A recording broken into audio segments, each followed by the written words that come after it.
Hi all. My friend has an interview in a couple of days for a marketing manager role and he's never done any online marketing, so I made a blog post for him. I'm going to go through it with him tomorrow and I'm just going to make this video. So with internet marketing or digital marketing, the most confusing thing is all the jargon and all the abbreviations. First thing is the browser or the internet browser. Don't say that you use an Internet Explorer, say you use Google Chrome or Firefox. The main reason for that is just all the extensions or plugins you can get. So if you click on the right hand side here, go to more tools, extensions, and you can get loads of tools for it. Go get more extensions and you go to the Chrome Web Store. There's loads of free ones you can get for SEO and online marketing. Let's have a look. Search in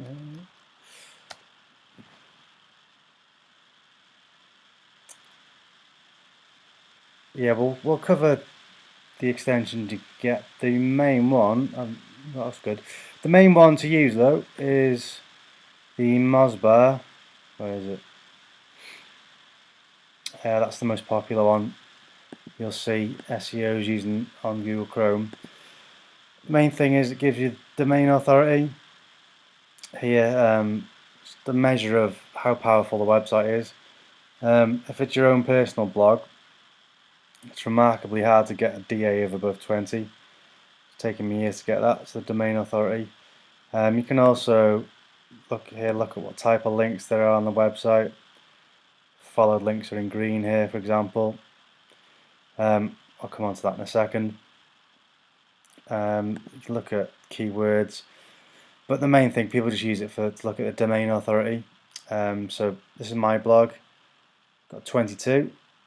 You go somewhere like YouTube and it's got 100. Domain authority looks at how many other websites link to you. I'll cover that in a second. But yeah, just say you use Google Chrome or Firefox. CMS, so that stands for Content Management System. Typical one is WordPress. So I'll show you how it works. This is on the free WordPress, the WordPress.com, hosted by WordPress. How do I get rid of this? Go away, please.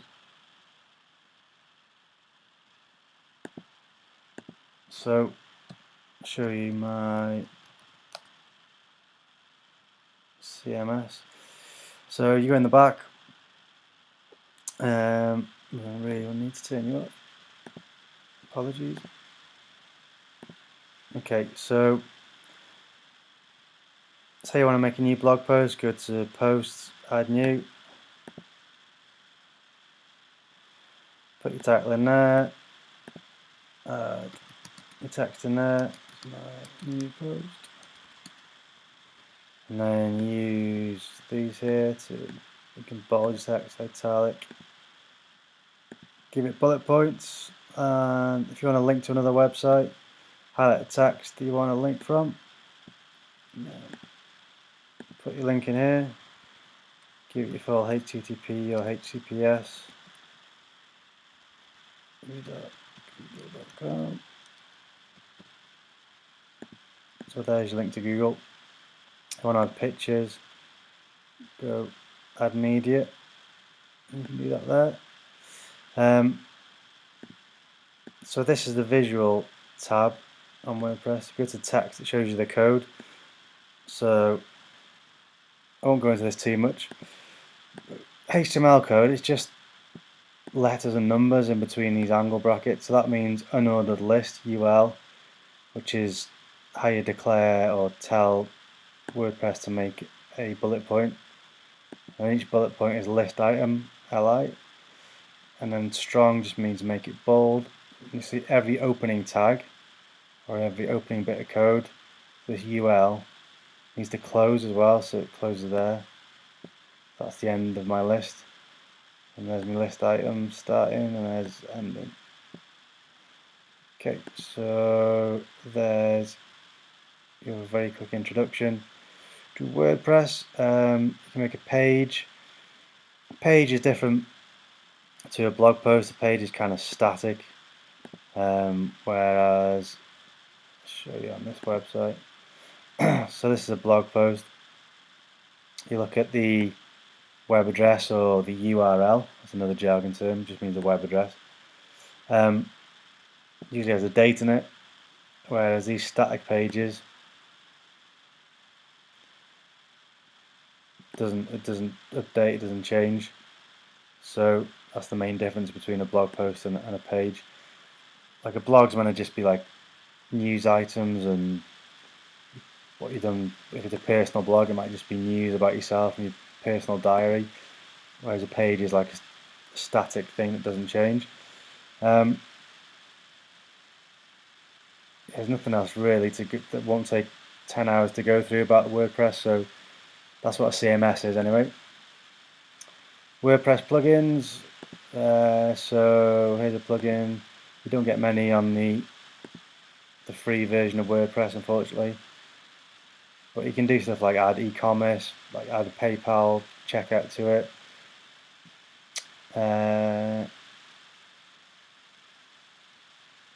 Yeah, it's a bit rubbish on the free version. Some of them you have to pay for, some of them are free. You don't want to add too many if you can help it, because sometimes the code of a plugin can interfere with the code on the rest of your website. This is a paid for WordPress website that I've got.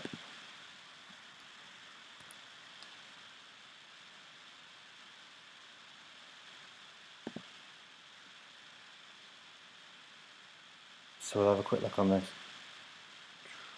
So this is a better example.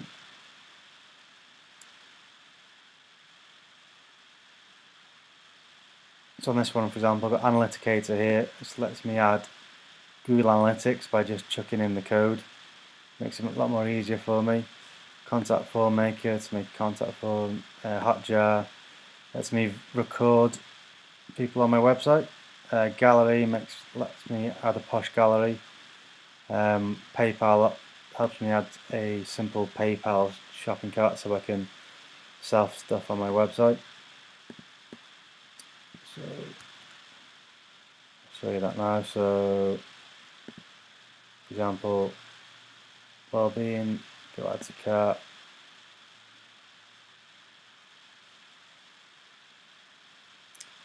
And then if I really want to, I could buy that on my website. So I've got an e-commerce website easily by using a plugin. So that's what a plugin is. Just adds functionality to your website. It lets you add Google Analytics, for example, different programs to your website a lot easier. SEO stands for search engine optimization. Basically means getting to the top of Google. CRO, conversion rate optimization. So conversion is getting someone to do a particular action on your website. So in this instance, a conversion will be someone buying a program from me, or it could be filling in the contact form as well. But the major conversion on my website is going to be someone buying something. So whatever your website's designed to do, for basically, if you can get people to do it, then that's a conversion. PPC, that stands for pay per click. So if I show you, if I search for red apples, for example,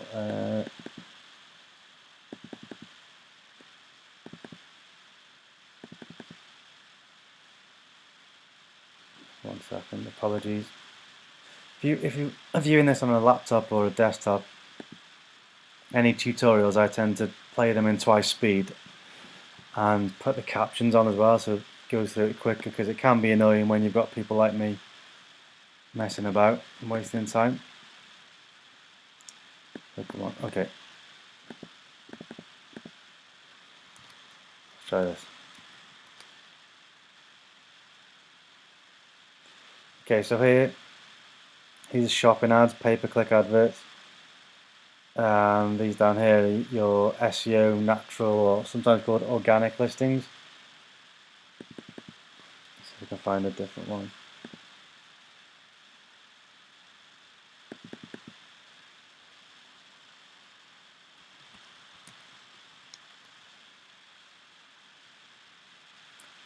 So these as well.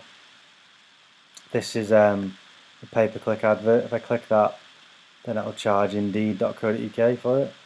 Whereas this is a natural listing. If I click that, it won't cost them anything. So they've paid for this, and they pay for each time I click on it, or they will pay for it. These, well, shouldn't be paid for. They should naturally get there because they're the best website, or Google deems that it's the most relevant website according to your search. This here is something different. It's the Google answer box. It just makes it easier for people to get an answer to something if they're searching, like, I don't know, how to, or I know, if I want to know best places surfing.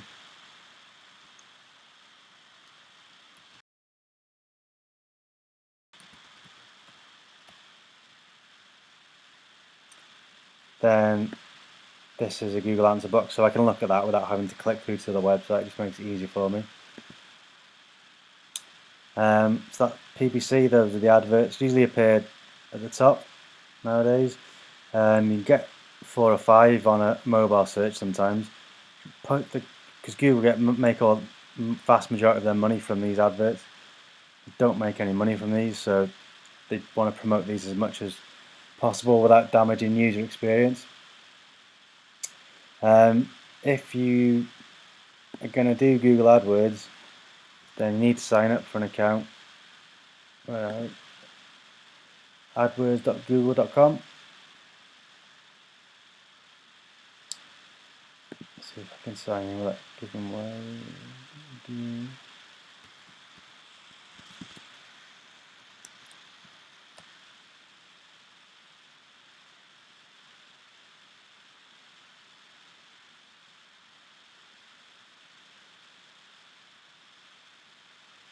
So Google AdWords is so confusing. They do it on purpose, I think, to make you spend more money. This is my personal account, which I don't have any active ads running now.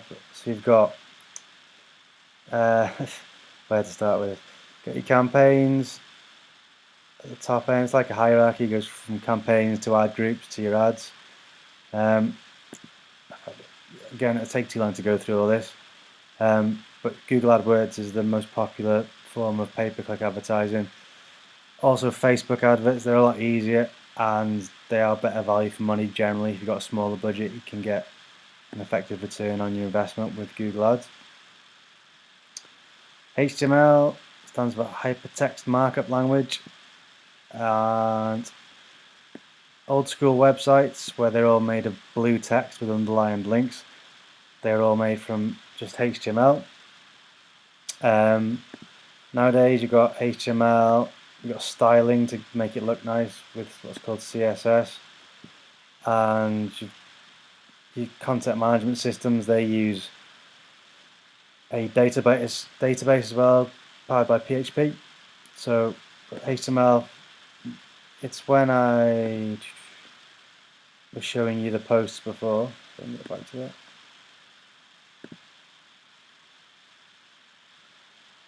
The HTML was all that weird code that we saw. So I go to this. So that's strong opening and closing tag. That's HTML again. If you want to learn more about that, go to W3 Schools. It can be a bit overwhelming because it looks just like Chinese or what have you when you look at it. But it's all repetitive and it's just all things that you can remember. It's not, you don't have to work anything out. It's just right. That just tells you that's a web page made of HTML. That's the opening tag. That's the header of the website. Oh, sorry, the head, which you don't actually see on the website. It's extra code for Google and search engines and browsers to look at. And the body just means that's starting off the actual web page that we'll see. H1 just means it's a header. P just means it's a paragraph. There's lots to learn, but well, you need to learn about 20 of these tags, and that'll do you usually for HTML. DA, so that's domain authority. So that looks at how many people. Sorry, I've got to plug in my cable. It looks at how many of the websites link to you. That used to be, and arguably still is, the main ranking factor with Google. How they look to rank you is they look a lot at how good your content is now, and things like that, but how many links you've got from good websites. So if I've got my martial arts blog here, I want links from other high authority martial arts blogs, other really good martial arts websites, perhaps ones relating to martial arts magazines. The more relevant links I get from other websites, in theory, the higher I'll rank on Google and for more search terms. So that's what domain authority relates to. So my domain authority is 22. Ideally, I want links and other websites to link to me. Websites with ideally a domain authority over 20. If you get a link from a really poor website, like, I don't know, Dave's blog, it's got no links, it's only like a couple of months old, then that could actually damage your ranking in theory. Whereas if I get like a link from the Guardian's the sports section of the Guardian website, that'll be a really good link for me. Okay, so domain authority is a measure of how good a website is. You want links from websites with a good domain authority, so anything over 20 is okay, worth a link from. Ideally, if you're like running a big company, you want links though from kind of 30 plus really, and like newspaper websites like the Daily Mail and the Guardian and things like the BBC. And those will help you rank a lot better and for more search terms. So a link, like, for example, it's just a bit of text or a picture that you click and takes you to a different website. So there's that text there, the red underlined text, a link to my fitness website. Guest postings, this is a way of getting links. It's been overdone and people were too spammy with it. So to get my domain authority up to 22 on this website, what I did was a lot of guest posting. So let's, for example, if I go Drew Griffiths, business to community. So for example, I wrote quite a few articles for these guys. For business to community. And in the articles that I wrote, there should be like a signature at the bottom. Yeah, so it tells you about my website there. So there's a link there back to my website. And that's the DA of 81. And then Drew Griffiths, Good Man Project. So I did a few blog posts for these guys as well. And again, the same thing. Link to my blog back here, and they've got a domain authority of 73. So guest posting, basically you write for someone else's website and they link back to your blog or your website, and that gives you a boost in the rankings. That was very spammy, and people send in articles, and websites were asking for money to put their blog post on there to do a guest post. So there was a lot of penalties from Google regarding that, where people got chucked out of the Google index or got penalised and dropped lots of rankings. So just be very selective with where you guest post. If you do pay for any guest posting or any links, then you should make it a no follow link. This tells Google that the webmaster or the blog owner doesn't want it to count towards Google rankings. So if you pay for any type of advert on a website, it should be no followed. It's just a extra bit of code that goes onto the link on the kind of side that you don't see on the HTML to tell Google that usually that it's a paid for advert, or it's a comment, anything like that. The Google algorithm formula that Google uses to work out where to rank websites. They look at things like how many websites link to you, how many visitors, how long visitors stay on the site. Apparently that's a ranking factor now as well. The quality of your website, how fast your website loads, things like that. They'll look at your meta titles and meta descriptions, which is a bit of code on the website that tells Google and the users what it's about. So in your meta titles account, your meta description is more just for the user. That's quite a long open-ended question as well, but main thing is the links.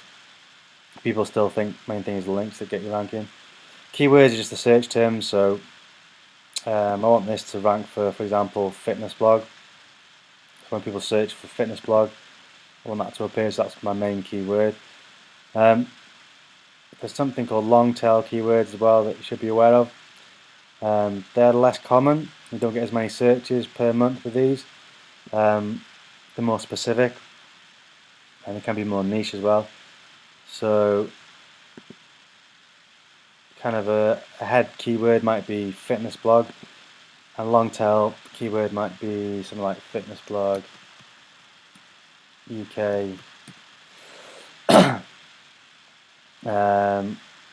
with videos. That would be like a really random long tail keyword, really specific one. Whereas just fitness blog or just fitness is a much more of a popular head term, like loads of people will be searching that. Whereas more specific ones, fitness websites, selling shoes, selling clothes, that's a long tail, more of a random specific keyword. So better an example possibly. Your head keyword might be tennis balls. A long tail one might be buy yellow slides and tennis balls UK. In a way, that's more valuable. If you can rank for that, just because that guy is looking to buy, he knows what he wants to buy. He's done his research. So if you can rank for a load of long tail keywords, you don't necessarily have to worry as much about the head terms. Excuse me. And then let's quickly just tools for internet marketing. So get yourself a content management system so you can make a website. You need to look at the keyword planner as well. This is required for PPC, for your AdWords, as well as for your SEO of your website. So let's have a quick look at this. Exit quickly. So we go to tools, keyword planner. I'll show you quickly how to use this. So go to the top one. Have keyword options, turn that on. Closely related. So I might put in fitness blog. So show me what other similar search terms, things people are searching for. So if you don't have an AdWords account that you're paying for, and you're not paying for adverts, they don't give you the exact keyword searches each month anymore. They give you a range, so there's between 1,000 and 10,000 people that search for fitness blog. Other things I might want to try and search for, and rank for, sorry. It's crashed on me, that's great. It might be fitness website or fitness blog UK. So this should tell me and give me some ideas.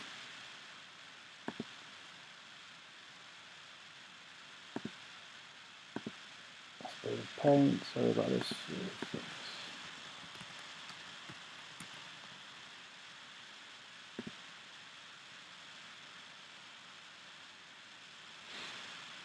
Okay, so the ideas are given me here, I haven't got much search volume around them. Sports fitness blog. But if you see any that may be relevant to your website, write them down or make a note of them. Ideally you want ones with, like, for a small blog like mine, anything over 200 searches really. And you want to double check, for example, fitness blog. That's got a lot of searches. But can I rank for it?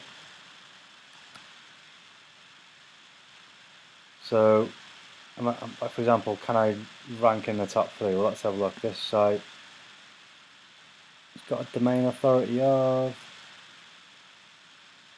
let's have a look, 81, so I've got no chance of outranking that. Fitness on Toast.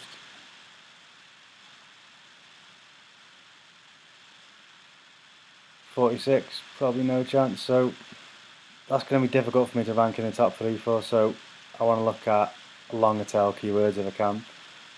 So find a keyword with a lot of search volume, check out the competition, and go for the ones with the most search volume and the least strong competition to rank for in the top. Well, you want to be in the top 5 ideally. They get the vast majority of clicks from users. Okay, so let's go back to this quickly. Google Analytics. Yeah, so you'll need to be aware of how to use this really.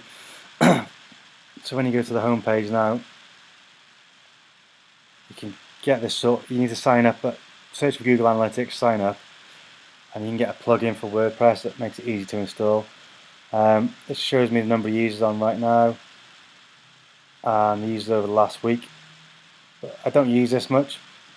It tells you where my users are coming from. So that on the 17th of this month, the vast majority were searching for me on Google.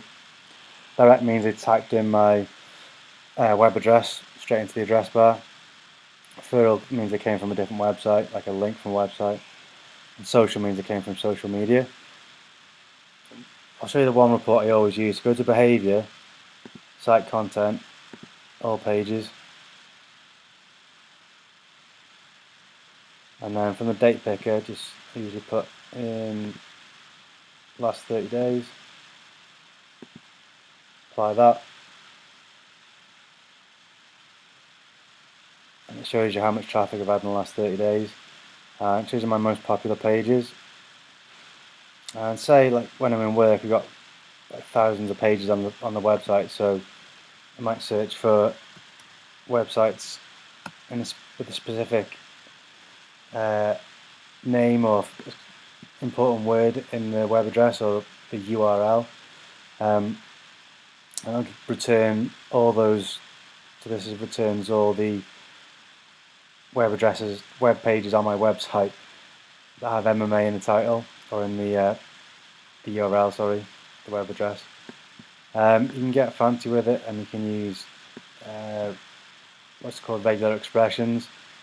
Yeah, I won't get into that too much, but that's the main one I use. It's cool to compare as well to like the previous year. You can see if you've improved or not.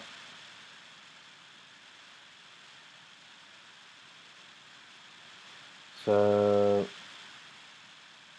which one's this? Yeah, so I've actually improved there. I've done that the wrong way around. So if I compare 2016, 2017. Right.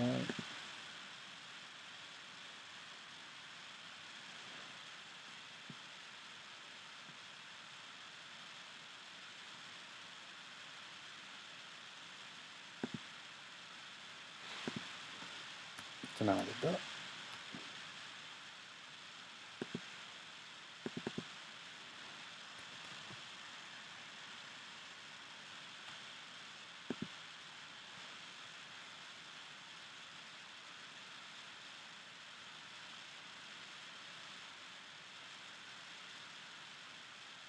So that shows you year on year if your traffic's improved, and it goes down to compare how each page is improved or how your traffic has decreased. So that's quite interesting. We've got some pages that have dropped a lot of traffic there, which you can have a look into. Landing page as well, used quite a lot. Landing page just means the entry page into your website. So most of the time it's going to be your home page people kind of come to first and then navigate to the rest of your site from. But on my blog, actually, it's this article that's the most popular landing page. If people search terms around fighting someone taller, and they'll come to that page to enter my website. So that's my most popular landing page. Again, you can do the same thing, compare that. You can look at traffic using different devices, like a desktop computer, compared to like people on a tablet, for example. That's quite a nice thing to do with your dashboard actually. Let's have a look. See what your dashboard's up here. But you can create your own. And it just shows you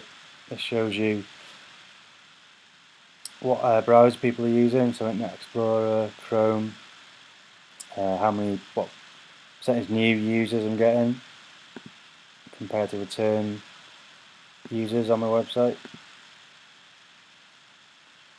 and where in the world they're coming from with this, how long they spend on the website. So you can look at trends across different things, and then you can export it to PDF, or you can email it to your manager or share it via a link. So you want a nice looking dashboard so people can just visually take in information about your website. So if you're reporting to your manager, oh look, organic traffic from Google's up this month, then it's really handy. One more thing before I go is, if you're checking your rankings, you want to get ideally if it's for somewhere in work, you want to get a piece of software or a platform like Ahrefs or Moz or SEMrush, so you can just download your rankings.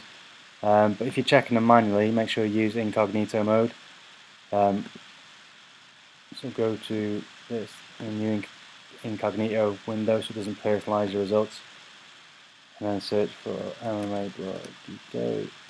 So see where I'm ranking for MMA Blog UK, and I'm 1, 2, 3, 4th. So, and just to show you Ahrefs. So with this, it tells you how you're ranking and how it's compared over time, how many keywords you're ranking for.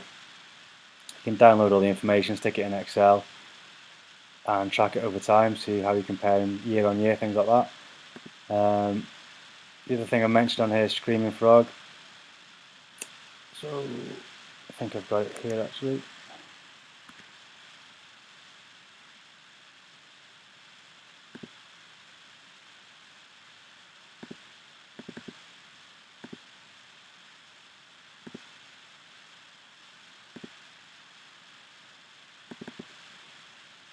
So if you use this,